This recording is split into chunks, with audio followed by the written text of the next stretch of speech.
Vamos a cerrar lo de la clase que nos había quedado de la clase anterior, las presiones internacionales. Esto no solamente viene de nuestro Estado, sino que ya lo habíamos dicho, viene de fuerzas internacionales, de organismos supraestatales. Vamos a poner 2 o 3 ejemplos que nos habían quedado ahí en el tintero. La ONU felicitó a la Argentina y le pidió la legalización del aborto.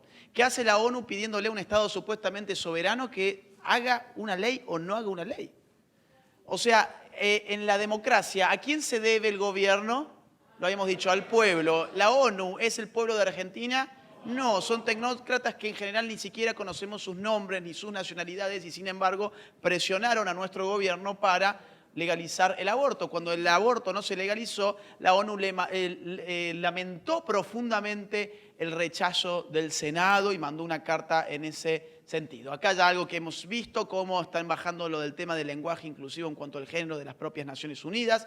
La Corte Interamericana de los Derechos Humanos, que es la Corte de la OEA, emitió una opinión consultiva en el año 2018, en el mes de enero, para el Estado de Costa Rica. No sé si ustedes están al tanto. En esta opinión consultiva, la Corte pidió a los Estados miembros, que son alrededor de 30, 35 más o menos, legalizar matrimonio homosexual, adopción homosexual y leyes de identidad de género. Lo que les comenté anteriormente de las leyes de identidad de género. ¿Ustedes saben cuántos jueces tiene la Corte Interamericana? ¿Alguien dice 5? 7. Ahí alguien lo dijo, 7. Son 7 jueces que están pidiéndole a cerca de entre 30 y 35 estados que implementen una serie de reformas jurídicas en virtud de la ideología de género. Es decir, le están pidiendo 7 individuos a casi 35 estados, es decir, a millones y millones de americanos. Eso es democracia de ninguna forma. Eso en todo caso será una nueva forma de tiranía supraestatal. Hay que ver quién está financiando la Corte Interamericana, porque nos vamos a encontrar, esto es la página oficial, contribuciones de fondos de la Corte Interamericana de los Derechos Humanos por donantes en miles de dólares. Vamos a encontrar que los que más financian a la Corte ni siquiera son estados americanos. Acá tenemos estados americanos financiando a la Corte, por ejemplo, Argentina, Brasil, Canadá, Chile, Colombia, Costa Rica, República Dominicana, Ecuador, Guatemala, México, Panamá, Paraguay, Perú. ¿Perdón? Sí. República Dominicana, ahí te digo desde acá, más fácil.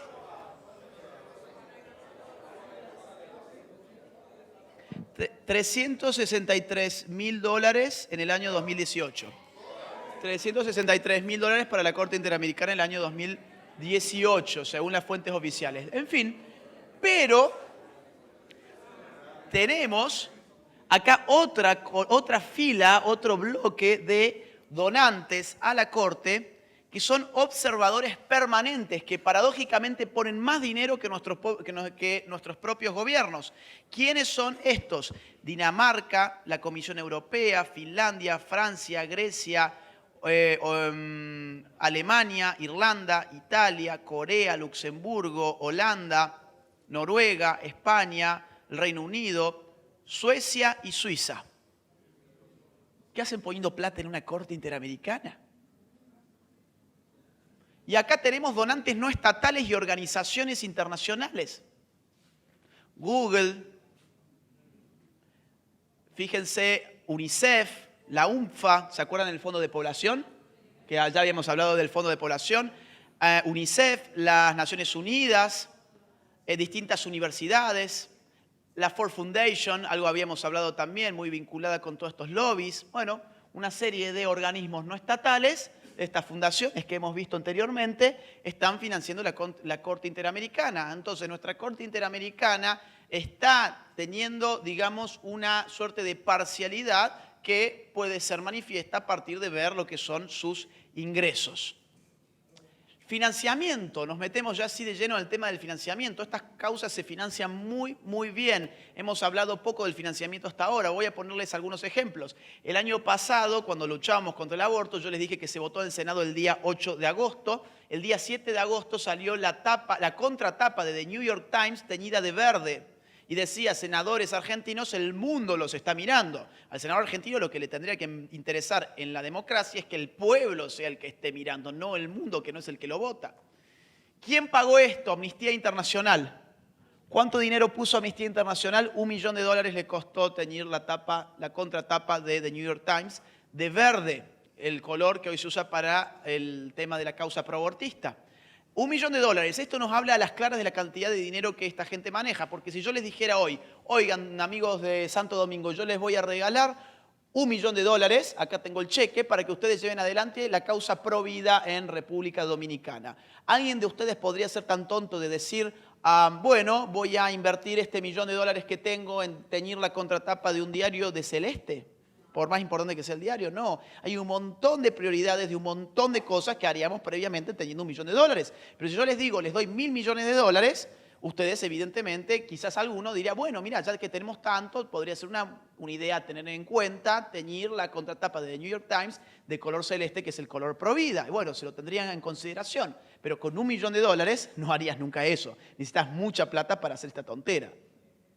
Planned Parenthood invirtió más de $5 millones en Argentina para promover el aborto. Todo esto sale de la ippf.org, los reportes financieros. Se van aquí y acá van a ver este grupo pro familia de su país que está siendo financiado por Planned Parenthood. Planned Parenthood está metida ahora con un problema por tráfico de órganos de bebés abortados. El FBI está investigando la cuestión y está haciendo dinero también con el tratamiento hormonal, produciendo y vendiendo hormonas sintéticas a los estados que con esta cuestión de las leyes de identidad de género deben además repartir hormonas de forma gratuita, entre comillas, para garantizar justamente ese acceso a la identidad de género, pagadas con nuestros impuestos, por supuesto. Open Society, la fundación de George Soros, financia, entre otras cosas, el lobby LGBTI. No es algo que lo diga yo y me lo invente, está en su propia página web, pueden ingresar y verlo allí. Open Society en sus redes sociales tiene tweets como este. Buscamos activistas jóvenes de 22 a 30 años con base en América Latina en la promoción de un proyecto de su propio diseño que imagine nuevas realidades feministas y fomente espacios feministas más justos, inclusivos y accesibles. Es decir, sos una militante del feminismo en América Latina, ya sabes dónde está el dinero. Ya sabes a dónde tenés que aplicar y acá hay mucho dinero. George Soros, ya lo hablamos anteriormente, puso el 80% de su fortuna en Open Society. Hay mucho dinero acá esperándote si sos feminista y querés hacer algo y además algo de plata con eso. Warren Buffett dona más de $1.200 millones a la industria del aborto. Bill Gates también está metido en todo esto, ya lo hemos mencionado, vinculado, por ejemplo, a Católicas por el Derecho a Decidir. En su propia página web hay toda una sección a la planificación familiar, que ya hemos también hablado de este tema. Trudeau, el presidente de Canadá, el día 4 de junio anunció que Canadá donará $1.400 millones anuales, $1.400 millones anuales a expandir la agenda del género en el mundo. $1.400 millones anuales. ¿Cuáles son los escenarios de América Latina? Favorables a la ideología de género, Uruguay, Argentina, Chile, México son sobre todo los más favorables. México antes era más ecléctico porque es un país muy católico, pero ahora tiene un gobierno muy de izquierda, entonces toda esta agenda está ingresando muy rápidamente. Eclécticos, Colombia, Bolivia, Ecuador y Perú. Perú antes era contrario a la ideología de género, pero ahora tuvo un cambio de presidente que aceleró un poco la agenda de género, pero no nos olvidemos que acá nació Con mis hijos no te metas. En Ecuador, por ejemplo, se acaba de legalizar de facto el matrimonio homosexual y tengo entendido que la adopción homoparental también, a través de fallos de la Corte. Es decir, saben que no lo pueden pasar por el Congreso, entonces lo mandan directamente a la Corte y la Corte falla con arreglo a la opinión consultiva de la Corte Interamericana de los Derechos Humanos. Para eso sirve esa opinión, para fundamentar una legalización que no pase por el Congreso, sino que pase por el Poder Judicial. Ocurre que en una república quien legisla es el Congreso, no es la Corte, pero en este caso están violando las reglas republicanas más básicas. Y los contrarios a la ideología de género, yo diría que es Paraguay, Brasil con el nuevo gobierno de Bolsonaro. Costa Rica yo lo pondría en ecléctico. Esto está mal. Costa Rica es ecléctico porque tiene un gobierno favorable a la ideología de género, pero tiene un pueblo que se ha levantado muy fuertemente contra la ideología de género, haciendo ganar en primera vuelta a Fabricio Alvarado, un evangélico que después perdió en la segunda vuelta. O sea, tiene un pueblo que ha reaccionado muy bien, pero no nos olvidemos que después ganó finalmente el actual Alvarado, que es quien preside, creo que es Carlos, su nombre de pila, Alvarado, que es pro ideología de género, entonces mejor lo pongamos como ecléctico. Y Centroamérica, República Dominicana y El Salvador, yo los pondría dentro de contrarios a la ideología de género por la fortaleza del pueblo que se ha puesto en contra de esto. Pero a no dormirse, a no dormirse. ¿Qué podemos hacer? Y ya entro con el debate, no se asusten, ya entro con el debate. ¿Qué podemos hacer nosotros? Claro, porque quizás que vemos los 1.400 millones de dólares de Canadá anuales y decimos, ¿y qué vamos a hacer nosotros? Formación política. Estos temas se vehiculizan a través de la política. Yo entiendo que muchos entendemos que hay una dimensión espiritual en todo esto, y está bien que lo entendamos así, pero terrenalmente la cosa se vehiculiza a partir de la política. Entonces, si entra por la política, hay que sacarlo a través de la política. Para sacarlo a través de la política necesitamos saber cómo se juega la política. Vuelvo a lo del ajedrez. Jugar al ajedrez implica saber las reglas, las tácticas y las estrategias. Saber cómo se juega la política implica aprenderse las reglas, las tácticas y las estrategias de la política para que no te terminen usando y engañando, que es lo que generalmente los políticos son expertos en hacer. Hay que volver a la lectura. Los líderes, los que vayan a debatir públicamente estos temas, no pueden conformarse con la formación que los videitos le dan. Yo entiendo que los videitos son muy lindos, vemos un par de videos, nos llegan viralizados, hay que viralizarlos, eso está muy bien porque contagia, hay gente que no tiene tiempo para leer libros, pero si vos estás pensando en ser un líder de estas causas y querés realmente formarte, la formación está en los libros, porque ahí es donde uno mastica el conocimiento. El videíto es casi como un suero, donde ya te lo da totalmente digerido. El videíto te da digerida la conclusión, pero vos, para conocer realmente los argumentos, los fundamentos, la sustancia de la cuestión, necesitas ir a la lectura. Yo entiendo que hay mucha gente que varias veces me dicen, pero a mí me aburre leer. La lectura no está hecha para que te diviertas. Para que te diviertas está hecho el fútbol. Anda a jugar al fútbol, anda con tus amigos a tomar una cerveza, pero los libros están hechos para leerse y la lectura está hecha para formarte. Y por eso es importante dedicarle un tiempo para esto. No voy a hacer la promoción de mi libro, hay otros libros también que yo les puedo dar títulos. Por ejemplo, cuando nos prohibieron ser mujeres y os culparon por ser hombres, de mi amiga Alicia Rubio de España, muy valiente, ha pagado mucho costo Alicia por escribir este libro.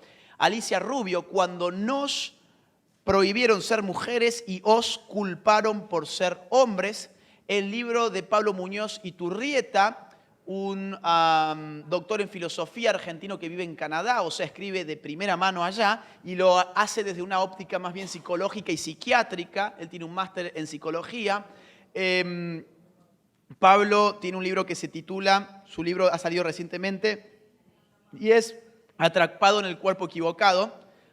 Así es, ¿no? Atrapado en el cuerpo equivocado, de Pablo Muñoz Iturrieta. Pasa que siempre me confundo y digo atrapado en el cuerpo diferente, es atrapado en el cuerpo equivocado.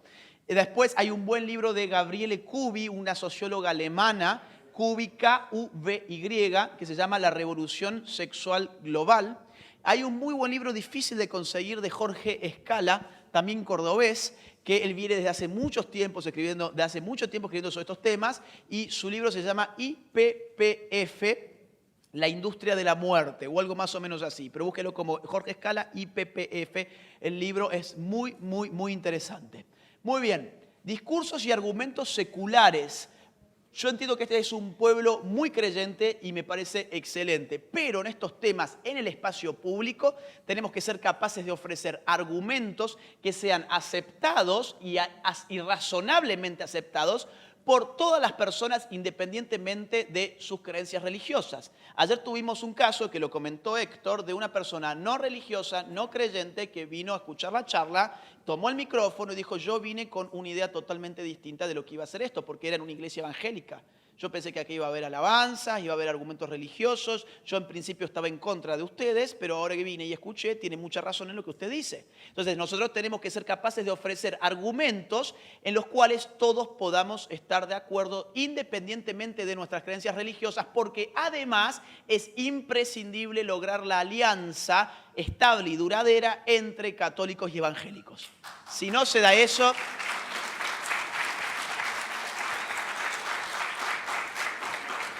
Hay demasiado en juego como para estar, hay demasiado en juego como para estar peleándose por cuestiones del siglo, no sé, XVI. ¿Ah? Hay demasiado en juego. Es la vida la que está en juego, es la familia la que está en juego, es la libertad la que está en juego y es la patria lo que está en juego. Entonces, hay que limar esas asperezas. En Argentina, lamentablemente, esta cuestión no se dio y hemos pagado algún costo por eso. Entonces, no cometan los errores que nosotros hemos venido cometiendo desde hace tanto tiempo. Rebeldía, necesitamos ofrecer un discurso rebelde. ¿Por qué? Porque necesitamos jóvenes y los jóvenes son rebeldes. Si nuestra lucha no tiene épica, nuestra lucha se va a reducir en un conjunto de gente que de acá a 10, 20 años quizás ya no va a estar más. Y va a ser una lucha de corto plazo porque la lucha va a estar perdida. Afortunadamente acá veo un montón de jóvenes. De hecho, la mayor parte del auditorio es gente bastante joven, lo cual es muy bueno. Pero, cuidado, no se ofenda la gente más entrada en años. No se ofenda, o sea, todos acá tenemos un rol clave, pero nosotros tenemos que ofrecer rebeldía. Tenemos que hacerle dar cuenta a los jóvenes que no están siendo rebeldes por decir exactamente lo mismo que dice Miley Cyrus. Que no son rebeldes por repetir las consignas que repite Open Society financiado por la fortuna de George Soros, ni son rebeldes por seguir una agenda establecida por la ONU. La rebeldía no está ahí, la rebeldía está en aquel grupo de personas que de abajo hacia arriba resiste por buenas causas. Esa es la verdadera rebeldía y eso es lo que tenemos que ofrecerle a los jóvenes, ya lo vamos a ver en la parte del debate. Compromiso militante, ¿qué significa el compromiso militante? Significa que si el sábado tenés una marcha de Con mis hijos no te metas o tenés una marcha pro vida o lo que fuere aquí en Santo Domingo, y no me vengas con que, ay, no puedo ir porque tengo que ir a tomar una cerveza con mi mejor amigo que ya quedé. O no, porque tengo que ir al cine con mi novia. No, porque mi primo cumple años. Bueno, tu primo va a seguir vivo, ándalo a ver un rato antes, un rato después, o el día anterior, o el día después. Tu novia va a seguir ahí y andás con ella a la marcha, porque además tenés que llevar gente a la marcha, no solamente tenés que ir vos, tenés que llevar gente a la marcha. Y después anda al cine otro día. El cine no va a implosionar, va a estar ahí para que vayas otro día. Tu amigo te va a esperar para que tomes tu cerveza cuando salgas de la marcha u otro día programarás la cuestión. Lo que tiene que ser una prioridad en nuestra vida tiene que ser esta militancia política porque está demasiado en juego como para estar dejándolo a un lado o como si fuese una cuestión secundaria. ¿Por qué necesitamos ese compromiso militante? Porque lo único que nosotros tenemos, y esto se desprende de lo que vimos en la clase anterior, es nuestro cuerpo. Nosotros no tenemos ni la plata de esta gente, no tenemos las ONGs de esta gente, no tenemos los apoyos universitarios de las grandes universidades del mundo de esta gente, no tenemos sus think tanks, no tenemos su lobby internacional, no tenemos sus partidos políticos organizados, no tenemos su acceso a los medios de comunicación más importantes del mundo. No tenemos nada. ¿Qué nosotros sí tenemos? El cuerpo. ¿Qué haces con el cuerpo? ¿Tu cuerpo qué vale? Ya lo habíamos dicho hace un rato, un voto. Tu cuerpo por sí solo no vale nada, pero si nosotros podemos poner muchos cuerpos en el espacio público con un mismo reclamo, vamos a impactar sobre la opinión pública y vamos a mostrarle al político que la opinión pública no es necesariamente lo mismo que la opinión publicada. La opinión publicada es la opinión de aquel que imprime su opinión porque tiene el poder para hacerlo. Entonces, afectando la opinión pública de esa manera, definiéndola nosotros en el espacio público con buenos argumentos, debatiendo bien, ofreciendo una buena estrategia y unas buenas tácticas, vamos a impactar sobre la política nacional. Pero además tenemos que impactar también sobre la política internacional. Este es un problema global. Necesitamos tener una perspectiva global porque ellos la tienen. Fíjense lo que está pasando. Ellos tienen multimillonarios que financian esto globalmente. Nosotros, con suerte, podemos encontrar algún empresario por allí con valores que diga yo voy a financiar, pero yo voy a financiar al grupo de mi país. Nosotros todavía estamos con una perspectiva local, nacional. Esta gente está pensando en grande. está pensando en influir en el mundo. Nosotros seguimos reduciendo la cuestión a una perspectiva nacional porque no tenemos el poder para influir más que eso, a veces ni para eso. Entonces tenemos que ampliar nuestra perspectiva. ¿Y qué significa afectar la política internacional? Lo que se hizo, por ejemplo, ahora en la OEA en Medellín, donde los grupos pro vida y pro familia fueron más, insisto, que los grupos LGBT y pro abortistas. Entonces tenemos que empezar a participar de eso, organizarnos para ir. Cuando ustedes se enteren el año que viene dónde va a ser la asamblea, organicen un grupo, manden gente, busquen recursos, etcétera, etcétera. Eso es muy importante.